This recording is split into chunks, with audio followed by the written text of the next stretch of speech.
Hello dear student, good morning. आप लोग कैसे? उम्मीद करते बहुत अच्छे होंगे।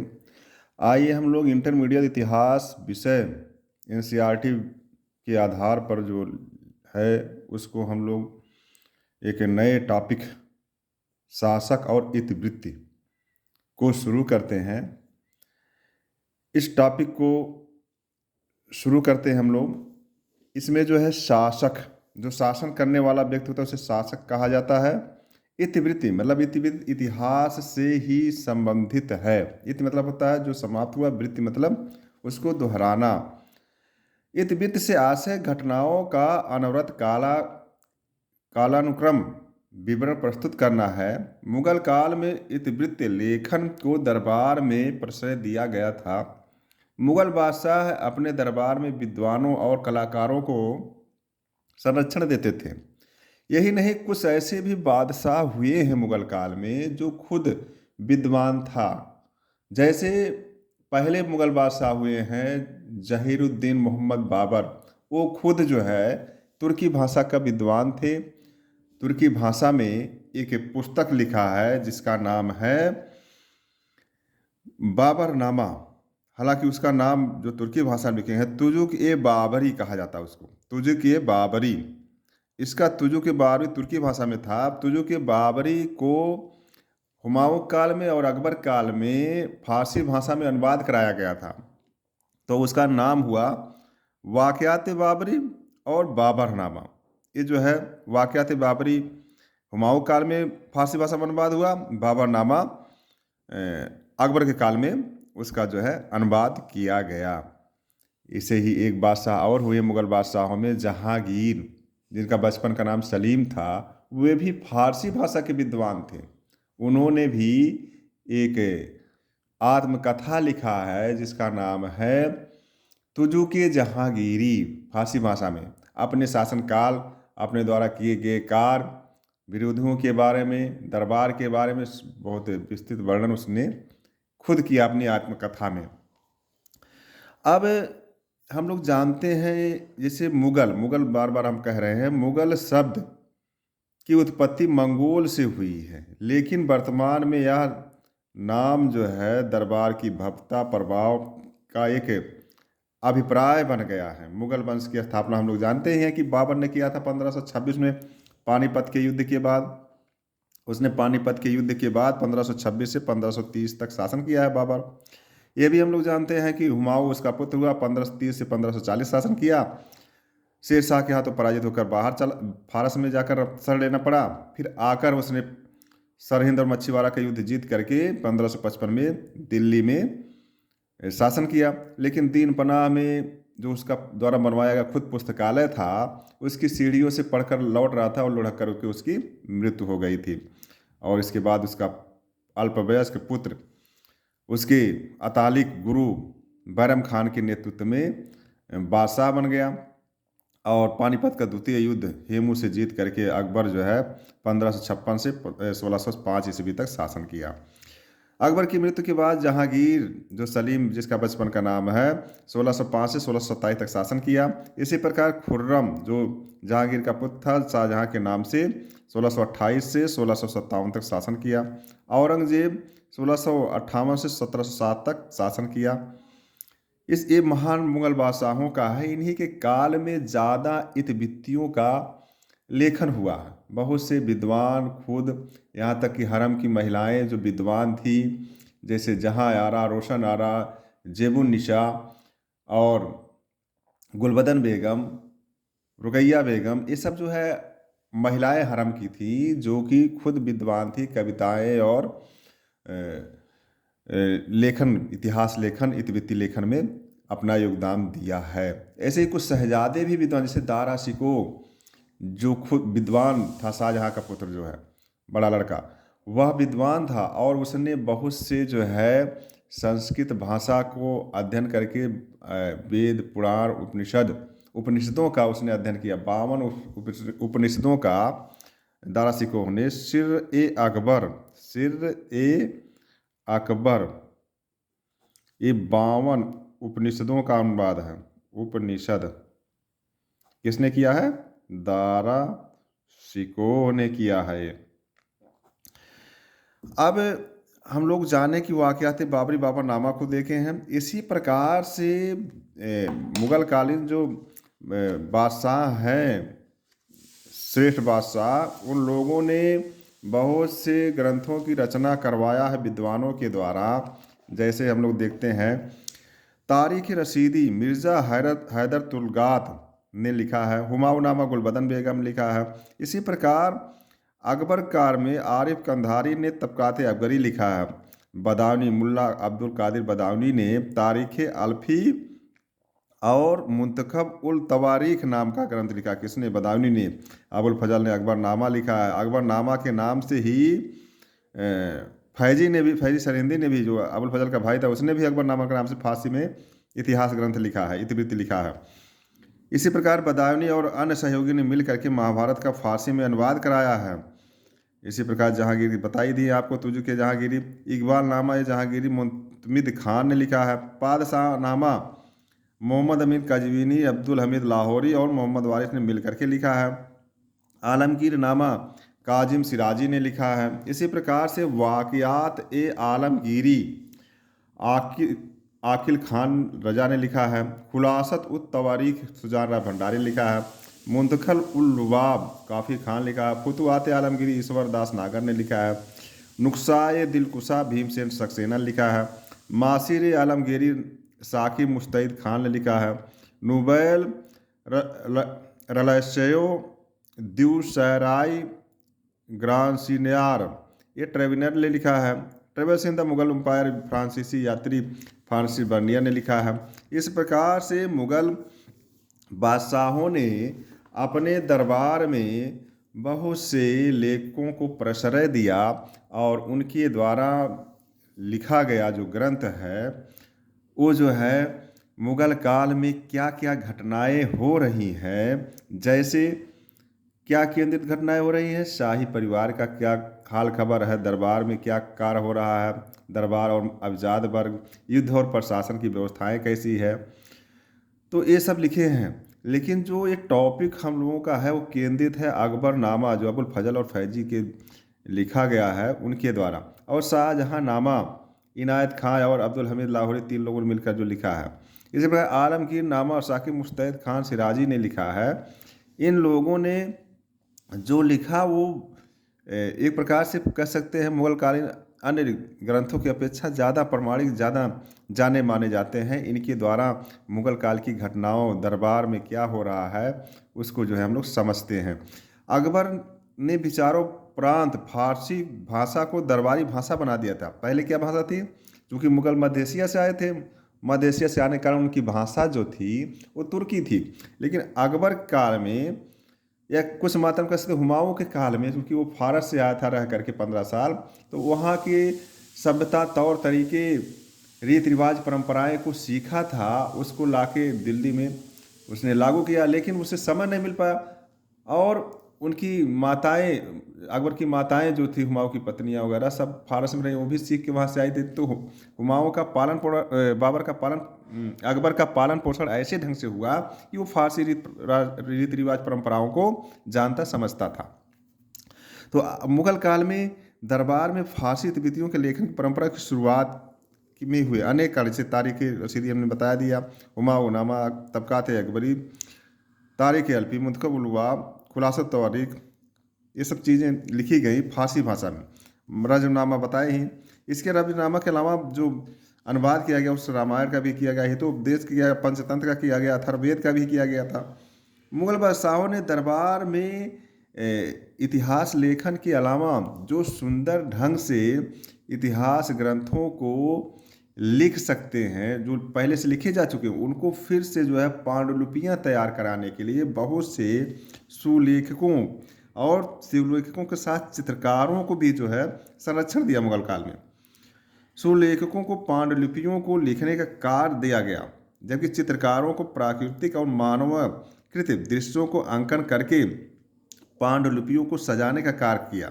अकबरनामा और पादशाहनामा में अनेकों चित्र बने हैं और सुंदर ढंग से लिखे भी गए हैं। लड़ाई, घेराबंदी, शिकार, इमारत निर्माण, शाही दरबारी दृश्य आदि का चित्र जो है अकबरनामा और पाशाहनामा के बीच बीच में पन्नों के रूप में संकलित हैं। इसके लिए मुगल बादशाहों ने दरबारी किताब खाना बनवाया। पांडुलिपि रचना मुख्य केंद्र इसका था। हुमायूं ने दीन पनाह बनाया था पुस्तकालय। बहुत उसको पुस्तकों से प्रेम था, पढ़ने लिखने और सजोने संग्रहित करने का। मुगल काल में जो अच्छा लिखते थे, सुलेखक जो होते थे, उन्हें जरी कलम की उपाधि दी जाती थी। सुलेखकों को दिया गया। अकबरनामा अकबर की नीतियों, राजस्व प्रशासन, मनसबदारी व्यवस्था, धार्मिक नीति, राजपूत नीति, दक्खन नीति को जो है जाना जाता है। हम लोग अकबरनामा से जानते हैं।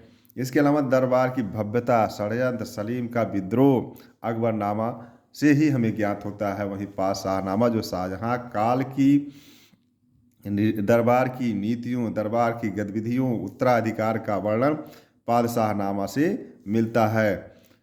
तो अब जो इतिवृत्तियाँ लिखी गई उन्हीं से यह भी पता चलता है हम लोगों को कि राजधानियाँ कहाँ कहाँ थी। बाबर जब जीता जो है लोदियों से, तो उसने आगरा को ही अपना राजधानी बना लिया। और बाबर के काल से लेकर के हुमायूं के कार्यकाल में 1540 तक आगरा ही राजधानी रही। हुमायूं जब जीता दूसरे कार्यकाल में, तो दिल्ली को राजधानी बनाया। किंतु पानीपत के द्वितीय युद्ध के बाद से 1556 से 1570 तक आगरा राजधानी रही। इसी प्रकार से 1570 से 1585 तक फतेहपुर सीकरी राजधानी अकबर की रही। 1585 से 98 तक लाहौर राजधानी रही। पुनः 1599 से 1648 तक राजधानी आगरा हो गई। अब 1648 से 1857 तक राजधानी दिल्ली रही। दिल्ली में शाहजहां ने एक नगर बसाया था जिसका नाम था शाहजहानाबाद। यहाँ पर बहुत से भव्य इमारतें बनाया, जैसे लाल किला, जामा मस्जिद। और दिल्ली, और क्या कह सकते हैं, उस समय का शाहजहानाबाद का सबसे भव्य चीज़ थी चांदनी चौक, जिसका जो है निर्माण में जहाँ आरा शाहजहां की बड़ी पुत्री थी, उसने बहुत महत्वपूर्ण भूमिका चांदनी चौक के निर्माण में कराया था। यहाँ भव्य बाजार शाहजहां काल में लगता था। शाही परिवार, इसको कह सकते हैं मीना बाजार, तो शाही परिवार यहाँ पे जाते थे खरीदारी करने के लिए। और यही चांदनी चौक आज भी दिल्ली की शान बना हुआ है। अब जो ये राजधानियाँ थी समय समय परिवर्तित हुई। अब इन्हीं राजधानियों में मुगल दरबार सस्ते थे। मुगल दरबार जब जब राजधानी रहे। अब बादशाहों ने, जैसे आगरा राजधानी थी, यहाँ पर बहुत सी इमारतें बनवाया था, जैसे दीवान ए आम, दीवान ए आम, दीवान ए खास, दीवान ए खास, ये दो स्मारक थे, भवन थे, जहाँ पर शाही दरबार सस्ते थे। जैसे दीवान ए आम में आम लोग नहीं जा सकते, जनता नहीं जा सकती थी, लेकिन जो बड़े बड़े पदाधिकारी थे, पदाधिकारी थे, दरबार सुदूर से दूत आते थे और सब चीज़ें होती थी, तो ये दीवाने आम नहीं होती थी। दीवाने खास होता था कि यहाँ पर जो अकबर के बहुत नज़दीकी या बादशाहों के बहुत नज़दीकी मंत्री और शहजादे होते थे, वो दीवाने खास की मीटिंगों में आते थे। दीवाने आम में सभी आ सकते थे, प्रांतपति, गवर्नर और अन्य छोटे अधिकारी, बड़े अधिकारी, सब दीवाने आम में शामिल थे। लेकिन दीवाने खास में बहुत खास खास लोग ही बादशाह के करीब बैठकर मंत्रणा देते थे। तो ये एक होता था मुसम्मन बुर्ज, मुसम्मन बुर्ज। यहाँ पर केवल बादशाह अपने पुत्रों और पत्नियों से मीटिंग करता था। तो 3 भवन होते थे, आगरा में भी और दिल्ली में भी, दीवाने आम, दीवाने खास और मुसम्मन बुर्ज। दीवाने आम में आम लोग आ सकते थे, दीवाने खास में बहुत खास खास लोग बादशाह के करीबी आते थे। मुसम्मन बुर्ज के परिवार के लोग ही बैठ करके मीटिंग करते थे। दरबार के, साम्राज्य के बारे में, प्रांतों के बारे में, घरेलू मसलों पर दीवाने आम, दीवाने खास में चर्चा हो जाती थी। तो बादशाह के सबसे करीब होते थे और दूर होते थे। दरबार की सजने पर यह पता चलता है कौन जो है दरबार में सबसे करीब, तो उन्हें खास है। मुगल दरबार में अकबर के काल में तुर्की सिद्धांत पर आ रही थी, लेकिन यही दरबार आके चल करके फारसी नमूने पर हो गया। किसके काल में? हुमायूं के दूसरे कार्यकाल से लेकर 1857 तक फारसी परंपरा रीति रिवाज अपनाया जाने लगा। मुगल दरबार में शान शौकत बढ़ाने के लिए अकबर की भूमिका सर्वाधिक थी। अब उसमें जो है सबसे ऊंचा सिंहासन एक रहता था। शाहजहाँ काल में उसे तख्त ताउस कहा गया, लेकिन उससे पहले जो है साधारण सिंहासन था, सबसे ऊंचा उस पर बादशाह बैठता था। उसके नज़दीक सबसे खास खास लोग बैठते थे, दूरस्थ कुर्सियों पर जो खास नहीं होते थे उनको जो है, और ये बैठने की व्यवस्था उनके मनसबदार की श्रेणी के आधार पर, मनसबदारों की श्रेणी हमने 3 बता ही दिया था पिछले टॉपिक में। तो मनसबदारों की वहदों के हिसाब से उनको बैठने की व्यवस्था होती थी। जो वहदे में खास और विश्वासपात्र नज़दीक बैठे थे, बाकी दूर बैठे थे। दरबार की सजावट बहुत उत्तम, महंगे पर्दे लगे होते थे, जरी कालीन बिछी होती थी और सजाए जाते थे ताकि लोग देख कर, जो पहली बार पहुंचता था देख करके चकाचौंध हो जाता था। अकबर ने अपने दरबार की भव्यता को बढ़ाने के लिए अपने दरबार में नवरत्न रखा था। नवरत्नों में सबसे महत्वपूर्ण थे अबुल फजल, उसका भाई फैजी सरहिंदी, अब्दुल रहीम खान खाना, जो रहीम दास के नाम से हिंदी में दोहे लिखे हुए हैं। हकीम हुकाम, ये उसका जो है डॉक्टर एक प्रकार से कह सकते हैं, हकीम हुकाम था अकबर का। इसी प्रकार से अकबर का भंडारी था। मुल्ला दो प्याजा, खाना बहुत स्वादिष्ट बनाता था लेकिन खाने में 2 प्याज खाता था, इसीलिए इसका नाम मुल्ला दो प्याजा हो गया। टोडरमल उसके राजस्व या वित्त मंत्री थे। बीरबल उसका जो है बहुत अभिन्न मित्र थे अकबर के। मान सिंह और तान सिंह संगीतकार थे। मान सिंह सेनापति थे और जोधा के भाई थे। जोधा जो उसकी रानी थी, इसलिए ये लोग जो है नवरत्नों में शामिल थे। 9 लोग तो नवरत्न में बहुत महत्वपूर्ण थे। अकबर के निकट ही रहते थे दरबार में और विभिन्न मसलों पर उसे सलाह देते थे, अच्छी अच्छी बातें बताते थे, शासन चलाने में उसको बहुत सहूलियत मिलती थी। तो मुगल काल में शासकों ने इतिवृत्त लेखन, दरबार की शान व शौकत को बहुत महत्व दिया। मुगलों ने राजपूतों की कुछ चीज़ों को स्वीकार कर लिया, जैसे झरोखा दर्शन। अकबर ने झरोखा दर्शन दे करके, झरोखा दर्शन देते थे, तब जो है प्रजा, आम प्रजा जो है आती थी, अपने सुख दुख को कहती थी, बादशाह वहीं पर उसको जो है निस्तारित करने का आदेश देता था। इसी प्रकार से तुलादान, बादशाह अपने जन्मदिन के मौके पर, राज्याभिषेक के मौके पर अपने बराबर सोने चांदी आभूषणों को तौलता था, उसे प्रजा में दान कर देता था।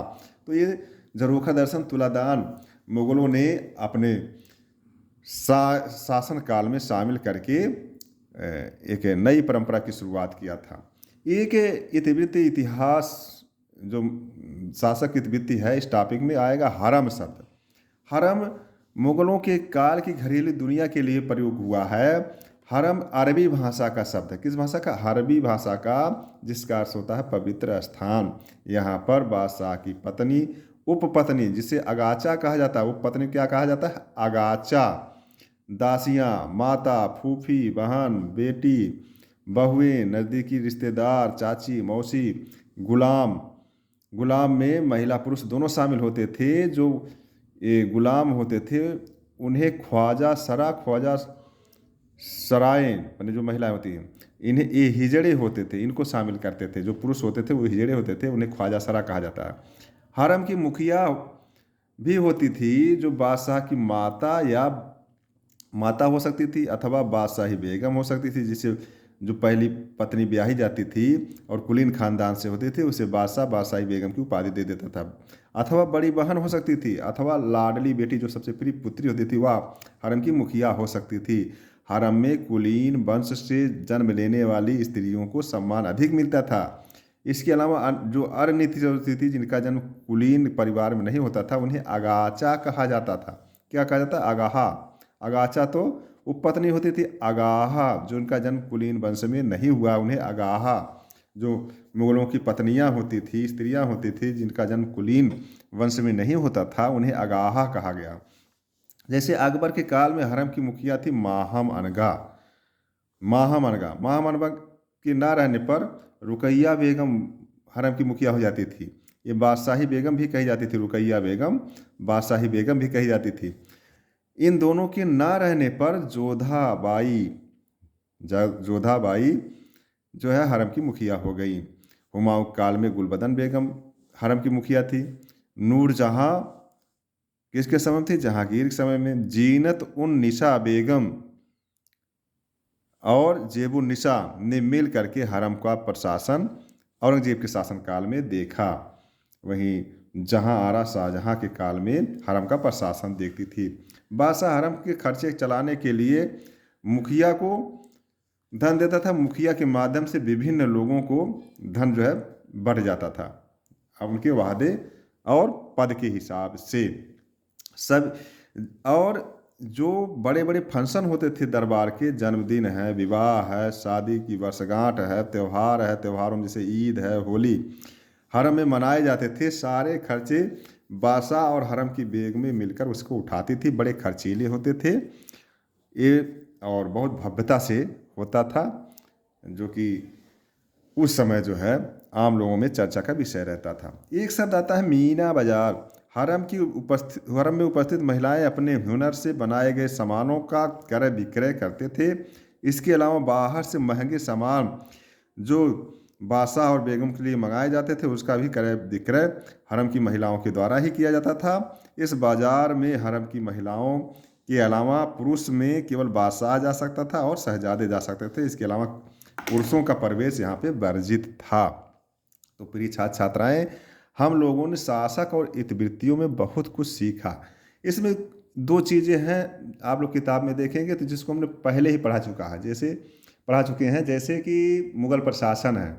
मुगल प्रशासन में क्या है? केंद्रीय प्रशासन है, प्रांतीय प्रशासन है और परगना प्रशासन है और ग्राम प्रशासन है। इसके अलावा राजस्व व्यवस्था है और सैन्य प्रशासन है। इन सबको हमने पिछले टॉपिक में आपको पढ़ा दिया था, वहाँ से आप पिछली वीडियो में आपको देख करके अध्ययन कर सकते हैं। तो प्रिय छात्र छात्राएं, आज का टॉपिक शासक और इतिवृत्तियों की मुख्य बातों को हम लोग सीखा, जाना, समझा। इसे आप लोग सीखिए, जानिए, समझिए और अपने भाषा शैली में इसको लिखिए। और बहुत सी शब्दावलियाँ, बहुत से केंद्र बिंदु जो कि आपको पूछे जा सकते हैं परीक्षा में, बोर्ड परीक्षा जैसे महत्वपूर्ण है, और इसको अध्ययन करिए, सीखिए। बहुत बहुत धन्यवाद।